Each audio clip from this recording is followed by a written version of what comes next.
presentation, getting secure and compliant with your virtual infrastructure. My name is Cesar Fernandez. I am Director of Product Solutions here at PMG.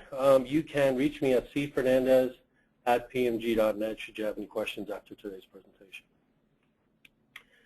So a little housekeeping before we get started. You can ask questions via the chat window. I will take questions at the end of the event. The webinar is scheduled for approximately 30 minutes. Again, you can email me with any questions after the presentation at cfernandez@pmg.net. And a copy of the slide deck and recording of the webinar will be provided after the event for your viewing pleasure. So let's get started. In 2013, PMG took a survey, their cloud sprawl survey, and what that survey revealed was that 69% of IT pros said that the hybrid cloud was the way of the future within their organizations. A couple of things that cloud applications would be deployed faster and, of course, deliver better value. But there were also a couple of concerns that we noted. One of those concerns was compliance, and the other one was security.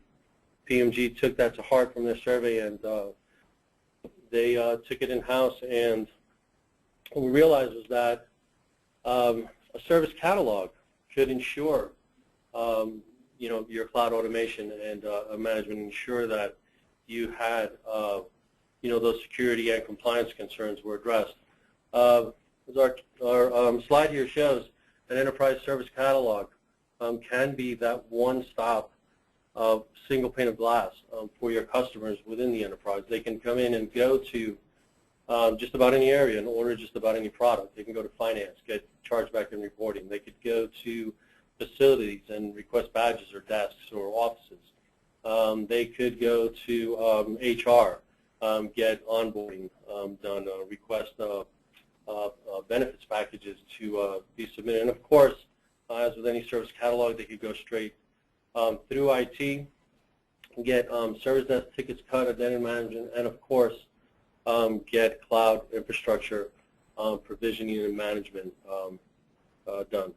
So how does the service catalog help provide that single pane of glass? Well, for your customers, it's the one place that they could come in and make any type of request. Again, with the integrated bundles like your employee onboarding, you can come in and request an employee be onboarded, and you can provide that end-to-end service where the employee request to onboard is made, computers can be set up, telephones can be installed, networks can be set up, user IDs can be created so that your employee is ready to go on day one. Customers can also view the fulfillment of their requests in real time with an automated service catalog. They can also view any current subscriptions, any virtual machines they may have ordered, any virtual servers and services. And how does that single pane of glass help IT? Well, it helps IT by helping them to define and control those services that are created. It can also help them define that service delivery process through workflows. It'll also decouple the fulfillment process from the request itself. So, the request is handled and viewed by the customers. The statuses are provided, and it leaves IT free to go ahead and fulfill on that service request. And it also helps IT understand what their customers are ordering, who those customers are, what the volume is, and the types of requests that are being made. So how does that single pane of glass help here with virtual machine provisioning? Well, PMG has created the Cloud Accelerator to go ahead and help with that. Our Cloud Accelerator allows, on the IT side, the data center administrators to go ahead and create these virtual infrastructure offerings, manage their machine builds. And the key thing here is that they won't need any assistance from the service catalog managers. So the service catalog managers or administrators themselves can focus on maintaining services within the service catalog, and the data center administrators can focus on what they know. They can focus on creating those virtual machine builds to provide those offerings to their users. They can worry about, or they can actually go ahead and manage the machine build themselves, as well as those provisioned machines, perform, upgrades to those machines, perform, power operations where necessary. It also helped, the Cloud Accelerator would also help the end users by self-provisioning virtual machines themselves. The users can come in and order workstations. They can order servers. They can then manage those machines by adding additional software and or upgrading those components. They need a little more CPU. As long as they're authorized to go ahead and add that CPU to that virtual machine, they can. They want to upgrade the memory a little bit, they can go ahead and do it so long as they're authorized. They need to perform power operations. They can start, stop, or suspend their machines. This also removes that responsibility from the data center administrators again, so the data center administrators can go ahead and focus on what they should be focusing on, ensuring that that infrastructure is up and running, and they don't have to worry about these requests from their end users. And for both, we put it there for the end users. There are dashboard metrics. Data center administrators also have those metrics, and we'll get into that a little bit as we go into our demo. Why don't we go ahead and take a look at the PMG Cloud Accelerator. In the first view, we're going to have a look at is the Data Center Cloud Administration Center.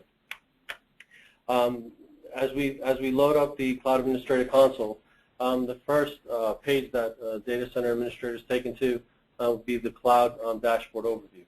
On this screen, Data Center Administrators can see their machines. They can see what's been provisioned, the total number of machines provisioned, those machines that are online, those machines that are offline, the ones that have been provisioned this month. All of the charts on the screen are drillable, so that you can go ahead and drill down and see how many Linux Red Hat version 5 servers I have that are deployed. It'll tell me those that are online, those that are suspended, those that are offline. I can go ahead and drill down into one of these machines and see even more detail on the machine. I can see what the machine build is, how many CPUs, what the memory is on that machine, how much storage space, and I can go ahead and drill down even further to go ahead and see the pricing on these machines and see how I'm pricing them out. In this case, we have a machine that has a virtual CPU where there's a base price set on each megahertz, and then there's also metering that's being done on the CPU itself. The console also allows the administrators to go ahead and perform a level of maintenance, as well as take a look at the original request that was submitted for this machine. So, for example, on this one, if I were to go ahead and click on our request ID, it would then take me to the original request that was submitted for this particular virtual app server, provide me all the details on that request, as well as the status and the process by which that machine was delivered. I also have process details, so if I wanted to actually take a look at the workflow and how that machine was delivered and the process by which it was delivered, I can go ahead and click on that and bring it up. Going back to our dashboard, administrators can also perform management of the machine. They can perform power ops. So if I click on my power ops link, I'll have a pop-up come up, and it'll go ahead and bring up that machine, and I would be able to go ahead and perform some form of power operation on the machine. Same thing on the management side. Pop-up screen would appear to go ahead and bring that back, as well as some user management. And I'll go into some of these screens and tabs a little bit more during our demo. In staying with the main console and the reporting, there's also a reporting tab where I can go in and take a look at an overview of the machines that have been provisioned.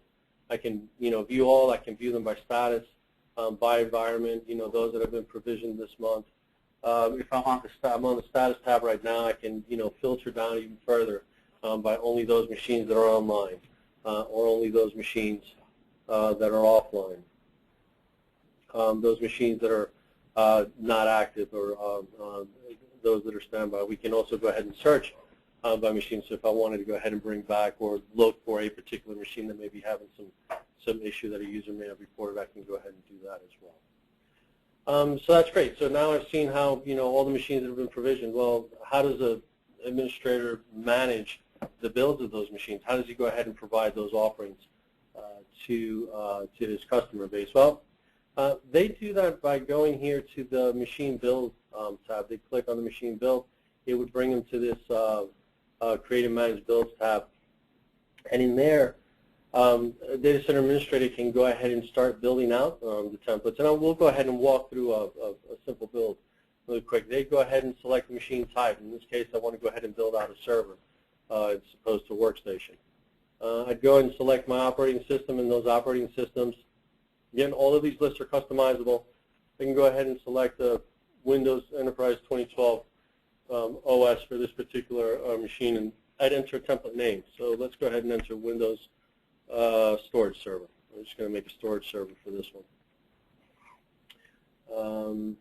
For the sake of brevity, I'll just go ahead and copy that description into the template name into the description. And the administrator at this point can either make it active or not active. If it makes it active, it'll be available to the user, to the customer right away. Otherwise, he can always come back in later to modify and make the template active. We'll just go ahead and make it active for now. We'll go ahead and select the target system. In this case, we're only showing VMware because our target system is based off of the operating system, and currently for Windows 2012, we have VMware available. We're not going to provide an external ID because one isn't necessary. At this point, I have the ability to go ahead and add options. Do I want to make this a database server? If I say yes, I'll be presented with a list of databases to select from. In our case, I'm going to say no because it's just going to be a storage server. Do I want to add any additional options or software? If I say yes, right now I have two options. Again, these lists are customizable, and I'll show how that is done during the demo as well. For now, we're not going to add any options. I don't need IIS or Microsoft.net on here. If an administrator gets stuck at any point, we do have pop-ups to go ahead and help them with with the options they're selecting. Once we have our template details in place, we'll just go into our build and we'll start building this template out. We give the ability to go ahead to the administrators to go ahead and provide different tiers or levels of service. Many organizations like to provide small, medium, and large levels or tiers. In our case, we're using custom standard bronze, silver, and gold. And again, this is customizable. It does not have to stay, with the nomenclature that we're using. If I want to go ahead and provide, I'm just going to go ahead and build out a couple of tiers so you can see how quickly administrators can create a template. I'll select custom, and I'll add a CPU. I'll go ahead and select the type of CPU that I want to add. In this case, I'm going to do a virtual CPU. Again, the components themselves, customizable. You can add and remove components here at will, and we'll get into that in just a second. So I'll go at a minimum quantity of 1, a maximum quantity of 2, and because it is custom, we'll go ahead and add approval. We'll just add that to our list. Let's go and define a little bit of memory. We'll go ahead and select virtual RAM, and we'll say it's going to be 4. We'll give it a maximum of 16, and we'll require an approval from our administrator at 8. And let's go and define some storage, and we'll select SAN 2, and we'll say it'll be a minimum of I don't know, 500. We'll go to a max of 4,000, and we'll get approval at about 2,500. Add that to the list. And I've now defined a custom level tier for the Windows storage server. And I could go ahead and continue doing this. I can go ahead and define a standard, come in here, define my CPU, and just go through the same process. Select 1 on there, go to my memory, select my virtual memory, and set that at 4 since it's just standard, and then just go into my storage, select my tier 2 storage, and we'll set this one at 500 since that's the lowest number for the custom, and there we go. And you can go ahead and continue defining these for all the levels. Once you've defined all the different tiers or levels that you want for your template, you just go over to the pricing, and select the pricing type. Now, you can go ahead and set pricing for each one of the components. You can set the pricing for the software and handle all of those separately. But you can also go ahead and set additional pricing on the template itself. So you have pricing not only on the component level, but on the template level as well. And in our case, we're going to go ahead and set a base price on this particular server of $200. We're going to set the recurrence to monthly. We're not going to select the price usage type because here it doesn't apply since it's just a monthly base price. We'll add that pricing to the list. And if I wanted to go ahead and add a cancellation fee in here as well, I could go ahead and add that cancellation fee of $100, call it a one-time fee if you went ahead and cancel it, and I'd add my pricing to the list, and off we go. Once the pricing has been set on the template itself, we can go into the approvals so that we can go ahead and start setting our approvals. And the nice thing here is that you can set approvals based on tier. So as you saw here in our build, we went ahead and defined custom and standard levels, and so I will go ahead and define only approvals for my custom and my standard. So for custom, I will want approval from both my line manager and my administrator, but on my standard, I may not ask for approvals from either. And if there are any other levels of approvals that are needed, again, this is customizable, and you can just go ahead and add them, and they would appear here on the form for you. So we talked a little bit about building components. You know, we have our CPU, memory, and storage. On the template side, you know, we had a database that's really just a component, as well as some additional options here, which we have IIS and Microsoft.net. So how do you add these components? How do you customize these forms? Well, most catalogs, you'd have to go to the form and change the form. In our case, and you'd have to go to the service catalog administrator. In our case, the data center administrator does, because he knows it's his product. It's what he is doing. So he can come here and just go ahead and add a component. He can go ahead and select the type and say he wants to add a new type of CPU, and we're going to call this the Intel Super CPU. He'd go ahead and add that, put it in his. I'm just going to put it in the same description. He can decide whether or not he wants to display that particular component to the customer. It's just something that he's going to run in the background because it doesn't make any sense to show the customer that component. So in our case, we're going to go ahead and display, and then we're going to say, well, can the customer update this component or not? Are we going to provide a custom, the user to be able to customize this component? In our case, we'll say yes because it's CPU, and he may want to increase the number of CPUs. We'll go ahead and we'll add that to our list. And I can go ahead and continue adding all the components that are needed here until I'm satisfied. And then I can go on and define the pricing for each one of these components. So in our case, that Intel Super CPU is the one I just entered. We can go ahead and set a price for it. You can define either price or cost, price being shown to the customer, what you're charging him, or the cost being the cost to IT, so that you can track both of them. We'll go ahead and we'll set the price here.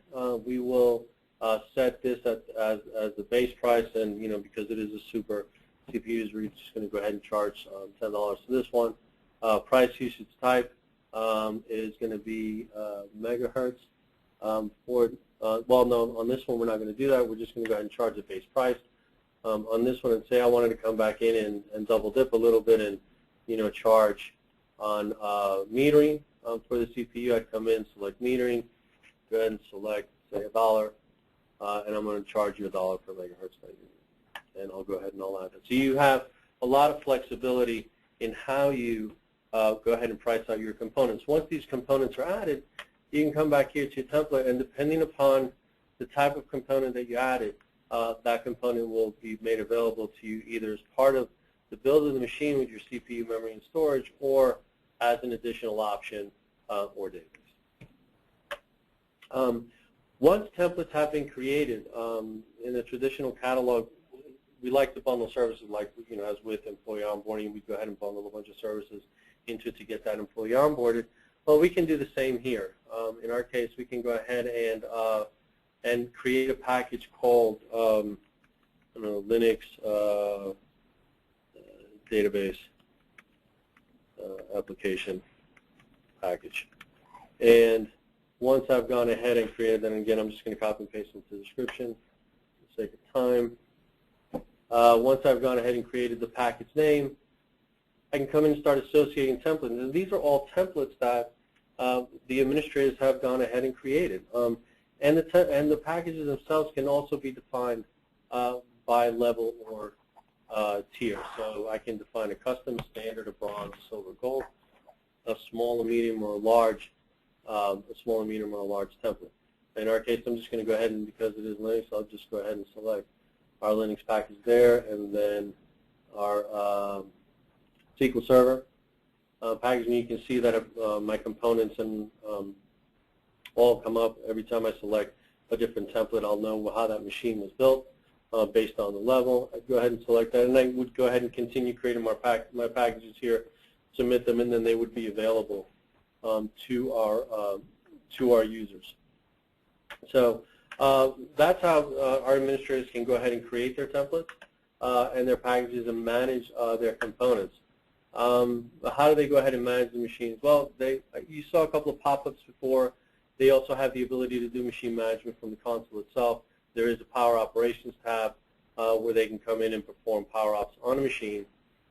There's also a Machine Configuration tab where they can come in and select particular machines, and the configurations for those machines will appear, and they're able to go ahead and adjust and modify and do what they need to with those machines.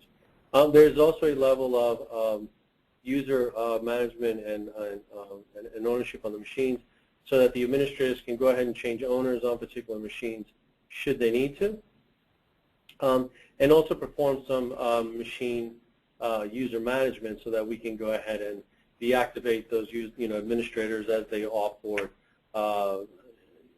add new administrators, new users to the machine, and give levels of permission to those folks that can go ahead and do some machine management. I'd like to go ahead and show a little bit of the user side of it now. So now all our administrators have, we've created these templates. So, they're creating these things so that they can show them out to their customers. Well, on the customer side, we also have a little bit of a console here so that I can see my provision servers. These are all machines that I've provisioned, in the past year or so.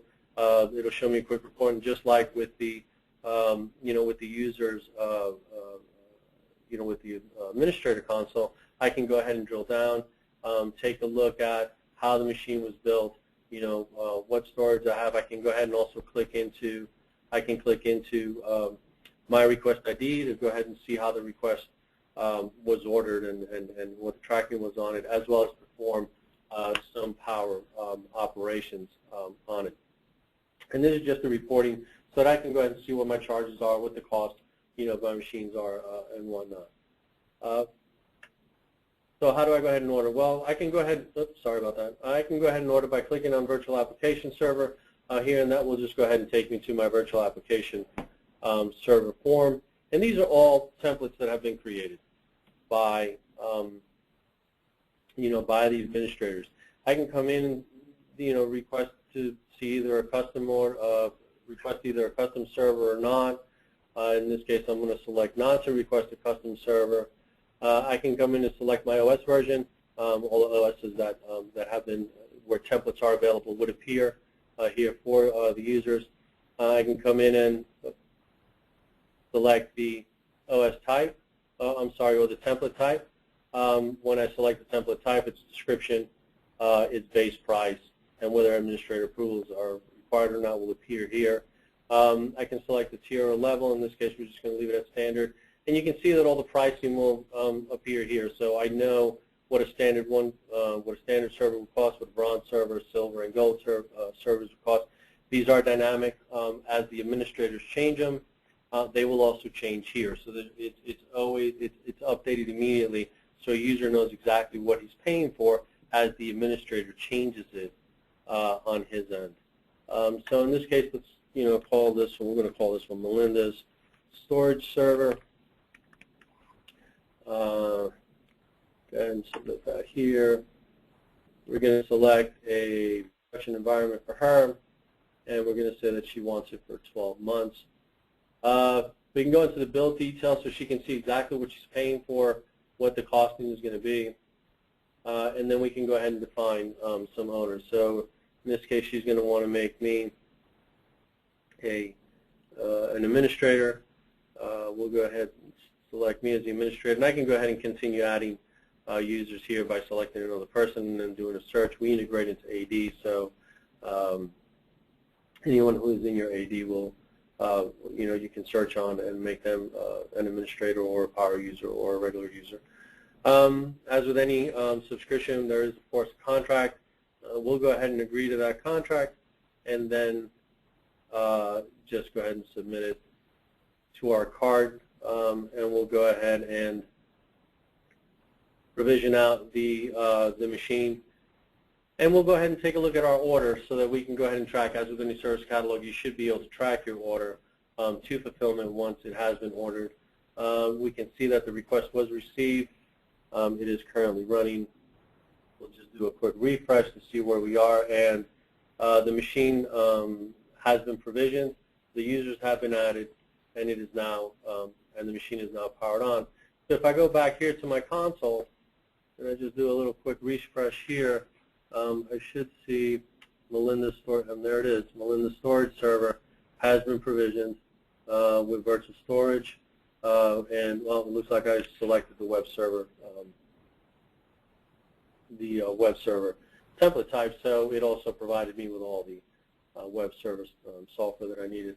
And if I go back and click on that, you'll see it'll take me back to that particular service that we just went ahead, or that particular request in the master request that we went ahead and ordered. That is our cloud solution, our PMG Cloud Accelerator. As you can see, we tried to separate it out so that administrators can focus on what they need to focus on. The service catalog administrators and managers can focus on what they need to focus on, and the users have a little bit more control over the services that they are ordering and requesting, a little bit more control over the management of their machines, removing some of that responsibility from the cloud administrators themselves. Looks like we're coming up on our time.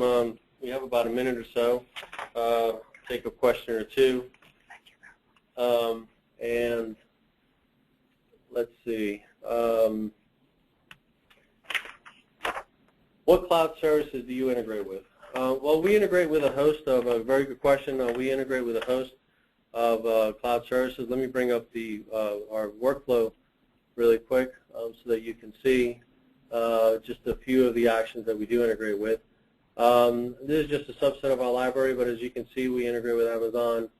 We do have OpenStack in here. We integrate with, obviously, VMware. We have a very extensive VMware library. We integrate with VCAC and HPCSA, as well as quite a few others. We also integrate with many of the ITSM tools out there, including ServiceNow and VMC Remedy, and so on and so forth. So we integrate with a lot. I'll take another question. How long does it take to install the product and get it up and running? The PMG Cloud Accelerator can be up and running within a matter of minutes. It is just the installation of a few XML files onto the PMG Service Catalog itself, and then it's just a matter of you administrators creating those templates to provide the services to their customers. I'll take another one. Is it customizable? Yes, it is fully customizable. As you saw, you can customize the virtual machines themselves, through the console, but you can also customize the forms. So if you need to add questions, remove questions, or if your workflow process is a little bit different, we can certainly be configured to meet your particular workflow and service processing needs. So I'll take one more. Can I use the Cloud Accelerator with my custom provisioning solution? Yes, you can. Again, we as long as there's an API, we can go ahead and integrate with it. We can go ahead and build out actions, very similar to the library that's here. or work with your teams to go ahead and build those out.